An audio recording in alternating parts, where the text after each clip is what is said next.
$1.5 million grant to build these ugly apartments, to meet the increasing demand to live here in Midtown. This theater to our left is called the Garden Theater. It's the oldest theater in the city. They've completely restored that.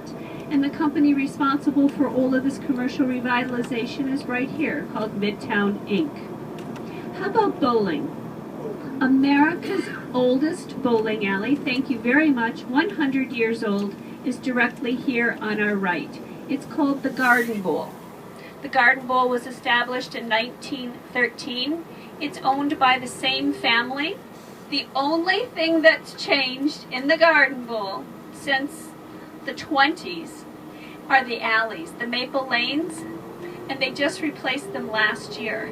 Can you imagine what they looked like after 100 years of rolling bowling balls? They were so rutted that you either got a strike or a gutter.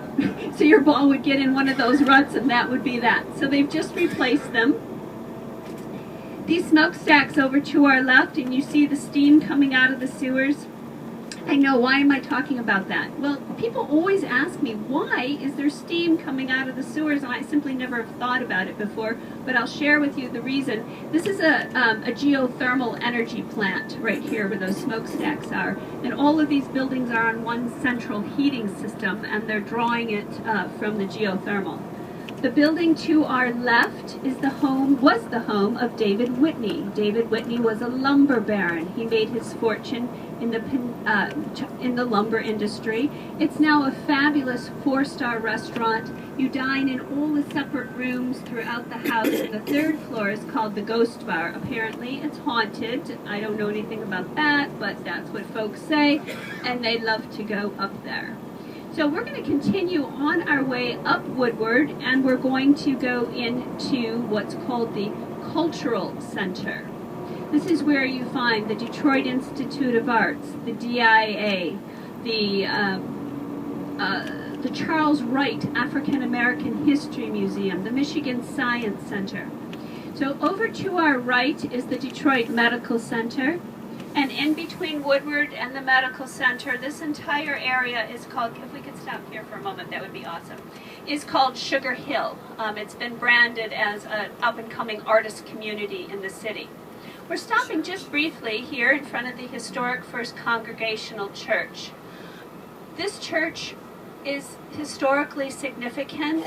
It was a major stop. It was a major station on the Underground Railroad.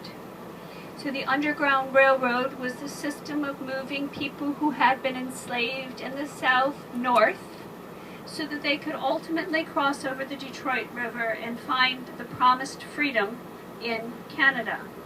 So the pastor of this church, I commend her. She has been very, very proactive and has established what she calls the Living Museum in the basement of the church, exactly where these folks had been harbored.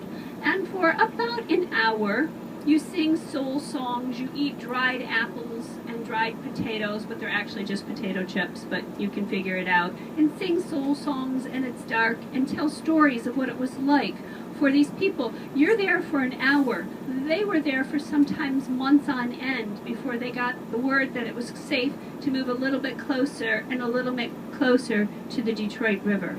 So this is the First Congregational Church of Detroit. Jack, we can keep going.